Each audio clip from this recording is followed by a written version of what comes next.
Breaking news చూస్తున్నారు. Road ప్రమాదాలు రెండు తెలుగు రాష్ట్రాలని వెంటాడుతున్నాయా? ప్రస్తుతం ఈ కథనం చూస్తుంటే కనుక అటువంటి మాట వినిపిస్తుంటుంది. అంతకన్నా ముందు ఈ కథనం కాస్త కలవరపరచొచ్చు. దీనికి సంబంధించిన జాగ్రత్తలు తీసుకోవాలని ఆర్టీవీ సూచించడం జరుగుతోంది.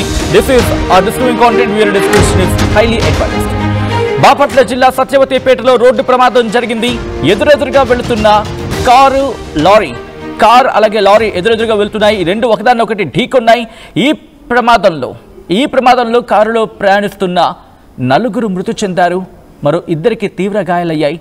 వాళ్ళని సమీప హాస్పిటల్కి తరలించి చికిత్స అందించడం జరుగుతోంది. మృతులు కర్లపాలెంకు చెందినవారుగా గుర్తించారు. మృతులు కర్లపాలెంకు చెందిన దంపతులు బలరామరాజు, లక్ష్మిగా గుర్తించారు. అలాగే గాదిరాజు పుష్పవతి, ముదుచారి శ్రీనివాసరాజుగా గుర్తించారు. ఎమ్మెల్యే నరేంద్ర వర్మ కుమారుడి సంగీత్కు వెళ్లి వస్తూ ఉండగా ఈ ప్రమాదం జరిగింది. దీంతో ఒకసారిగా విషాద ఛాయలు అలుముకున్నాయి ఆ ప్రాంతంలో, ఆ కుటుంబంలో. మీరు చూడొచ్చు, ఎదురెదురుగా వస్తున్న ఆ రెండు ఢీకొనడంతో, అంటే ఆ కారు లారీ ఈ రెండు ఢీకొనడంతో కారు ముందు భాగం పూర్తిగా నుజ్జు అయిపోయింది. ఆ కారు ముందు భాగం మీరు చూస్తే కనుక ముందుగా ఉన్న అద్దం వరకు కూడా, అంటే స్టీరింగ్ వరకు కూడా పూర్తిగా నుజ్జు అయిపోయింది. ఈ ఘటన ఒకసారిగా అక్కడ ఆ కుటుంబంలో పెను విషాదాన్ని నింపింది. మరి ముఖ్యంగా ఎమ్మెల్యే నరేంద్ర వర్మ కుమారుడి సంగీత్కి వెళ్లి వస్తూ ఉండగా ఈ ప్రమాదం చోటు చేసుకుంది. ఈ ఘటనకు సంబంధించి డీటెయిల్ ఇన్ఫర్మేషన్ తెలుసుకునే ప్రయత్నం చేద్దాం. మా ప్రతినిధి శ్రీనివాస్ అప్డేట్స్ అందించేందుకు సిద్ధంగా ఉన్నారు. శ్రీనివాస్, ఈ ఘటనకు ప్రధాన కారణం ఏంటి? రాంగ్ రూట్లో రావడం జరిగిందా లారీ, లేకపోతే కారు రాంగ్ రూట్లో వెళ్ళిన పరిస్థితి ఉందా? ఈ ఘటనకు సంబంధించి పోలీసులు ఏమంటున్నారు? సచిన్, జరిగిన సంఘటన మధ్యరాత్రిలో జరగడం వల్ల కూడా ఈ ప్రమాదంలో నలుగురు మృతి చెందినట్లు కూడా ప్రాథమికంగా తెలుస్తుంది. వాళ్ళు ఒక ప్రైవేట్ కార్యక్రమానికి వెళ్ళి వస్తూ రోడ్డు, అంటే ఆ రేపల్ నుంచి ఇటు చీరాలకు వచ్చే హైవే ఎక్కే క్రమంలో కూడా ఎట్టిగా కారు ఎదురుగా వస్తున్నటువంటి లారీని ఢీకొన్న ఘటనలో కూడా నలుగురు, అంటే ఒకే కుటుంబ సభ్యులు నలుగురు అక్కడికక్కడే మృతి చెందడం. ఆ కారులో వేగభాగంలో, ఎట్టిగా కారులో వెనక భాగంలో కూడా ఇద్దరు చిన్నారుల మట్టికి ప్రాణాపాయం నుంచి తప్పించుకునే హాస్పిటల్లో, ఒకరు చీరాల ఐకాన్ హాస్పిటల్లో, మరొకరు గుంటూరు రమేష్ హాస్పిటల్లో చికిత్స పొందుతున్నారు. వారికి ఆ ప్రమాదం తప్పిందని కూడా డాక్టర్లు చెప్పిన పరిస్థితుల్లో.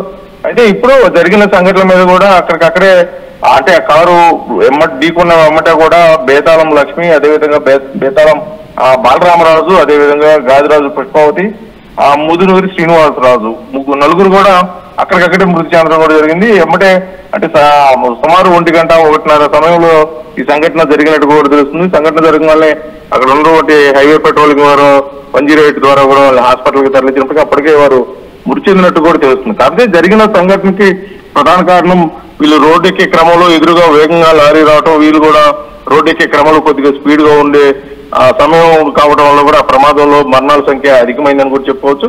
ఏదేమైనప్పటికీ ఇది ఒక నిర్లక్ష్య వైఖరి అని చెప్పుకోవాలి. ఎందుకంటే అటు లారీ డ్రైవర్ నిర్లక్ష్యమా, లేకపోతే ఇటు వాహనం నడుపుతున్న వారి నిర్లక్ష్యమా తెలియదు, కానీ నలుగురు ప్రాణాలు అయితే బలి అయిపోయిన పరిస్థితి కనిపిస్తుంది. సచిన్, జరిగిన సంఘటనకి ఇప్పుడు పోలీసులు అయితే లోతుగా విచారణ చేస్తున్నారు. ఏంటంటే ఒకవేళ లారీ డ్రైవరు ఎటువంటి పరిస్థితుల్లో ఉన్నాడు, ఎటువంటి పరిస్థితుల్లో లారీ నడుపుతున్నారు, ఒకవేళ వీళ్ళు రోడ్డుకే క్రమంలో స్లోగా ఎందుకు లేదు, అక్కడ సేఫ్టీ ప్రికాషన్స్ ఏ తీసుకున్నారు, అసలు లారీ డ్రైవర్ ఏమైనా మధ్యలో ఉన్నారా, లేకపోతే ఈ మృతులు ఏమన్నా వేరే ఇదిలో ఉన్నారా అని చెప్పేసి. ఎందుకంటే మృతులు అయితే మటుకు ఒక ప్రైవేట్ కార్యక్రమానికి, ఒక పెళ్లికి సంబంధించిన సంగీత కార్యక్రమానికి వెళ్ళి వస్తూ ఆ సంఘటన జరిగినట్టయితే ప్రాథమికంగా తెలుస్తుంది.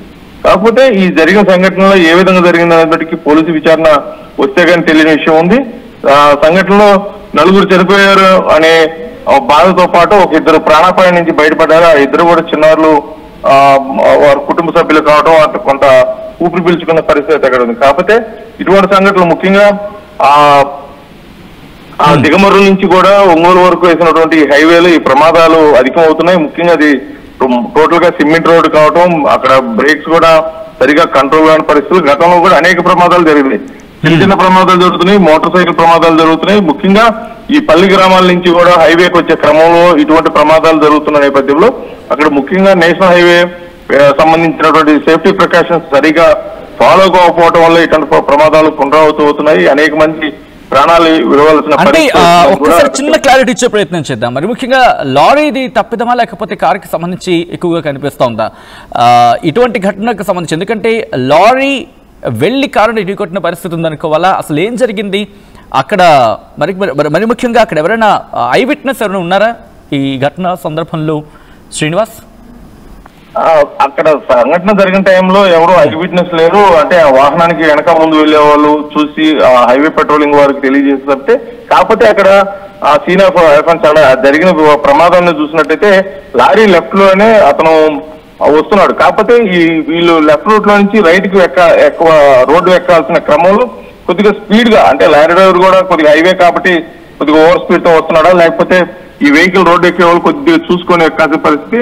చూసినట్టయితే లారీ అయితే లెఫ్ట్ సైడ్ లో ఉంది, అంటే అతను రైట్ రూట్ లో వస్తున్నట్టున్నారు. ఈ వాహనం కొద్దిగా రాంగ్ రూట్ లో ఎక్కాల్సిన పరిస్థితి, ఎందుకంటే సేమ్ లెఫ్ట్ సైడ్ నుంచి రైట్ సైడ్కి వెళ్ళాలి కాబట్టి ఆ నేరుగా ఎదురుగా వస్తున్న లారీని ఢీకొట్టి అక్కడ కంట్రోల్ కాకపోవడం వల్ల ఢీకొట్టిన ఘటనలో ఈ నలుగురు కూడా ప్రాణాలు వదలవలసిన పరిస్థితి. పూర్తిగా కూడా జరిగిన సంఘటన వెంబటే హైవే పెట్రోలింగ్ వచ్చి అక్కడి నుంచి ఎటువంటి ట్రాఫిక్ అంతరాయం కలగకోకుండా 2 వాహనాలు, అంటే ఆ లారీ అక్కడే ఉన్న సంఘటన జరిగిన దగ్గర ఆ వాహనాన్ని మట్టికి పక్కకి కొద్దిగా జరిపేసి రోడ్డు డివైడర్ లో పెట్టిన పరిస్థితి అయితే కనిపిస్తుంది.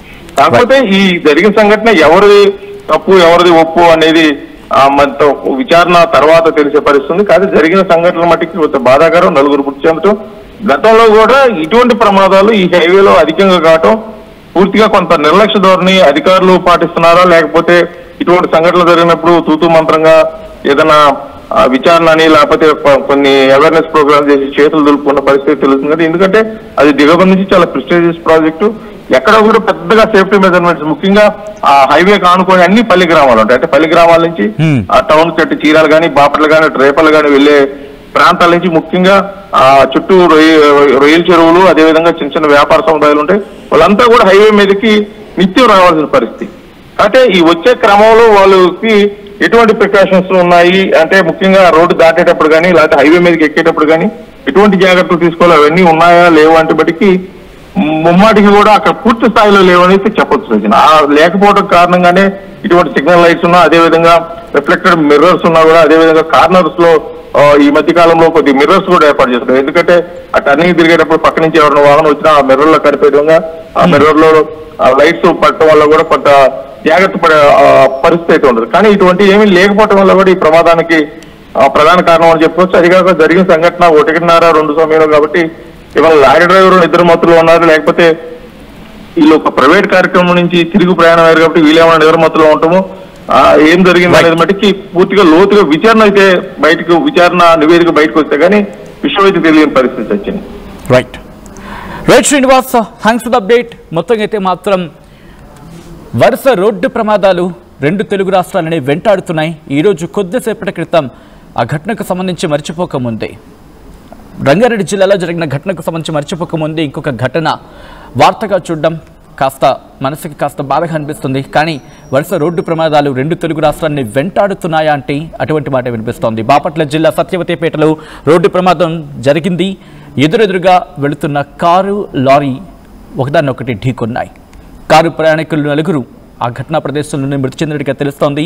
మరో 2కి తీవ్ర గాయాలయ్యాయి. వాళ్ళని సమీప హాస్పిటల్కి తరలించి చికిత్స అందించడం జరుగుతోంది. మృతులు కర్లపాలెంకు చెందిన దంపతులు బలరామరాజు, లక్ష్మిగా గుర్తించారు. గాదిరాజు పుష్పవతి, ముదుచారి శ్రీనివాసరాజుగా గుర్తించారు. ఎమ్మెల్యే నరేంద్ర వర్మ కుమారుడి సంగీత్కు వెళ్లి వస్తూ ఉండగా ఈ ప్రమాదం జరిగింది. ఈ కథనం మిమ్మల్ని కాస్త కలవరపరచొచ్చు, అయితే మిమ్మల్ని కలవరపాటు గురి చేయడం ఆర్టీవీ ఉద్దేశం కాదు. ఇటువంటి కథనాలు చూపించడం, తద్వారా మీకు అవగాహన కల్పించడం, మిమ్మల్ని అప్రమత్తం చేయడంలో భాగంగా కథనం చూపించడం జరుగుతోంది తప్ప మిమ్మల్ని కలవరపాటు గురి చేసే ఉద్దేశం ఆర్టీవీకి అనేది లేదు, ఉండదు. కానీ ఇటువంటి కథనాలు చూసినప్పుడు కాస్త కలవరపాటు గురి అవకాశం ఉంటుంది కాబట్టి దీనికి సంబంధించి తగిన జాగ్రత్తలు తీసుకోవాలని ఆర్టీవీ సూచించడం జరుగుతోంది. ఫ్యాక్టరీ అయినా క్లినిక్ అయినా రూఫ్ ఉంటే safe. Truzon solar system install చేయండి. బిల్ తో పాటు పీపీ తగ్గించండి. నువ్వు సూపర్ స్టార్ అయ్యా. Truzon solar power, super power. Local to global news at your finger tips. మీ చేతిలో ఒక ఆయుధం. Download Raw TV app. Media legend Ravi Prakash is back.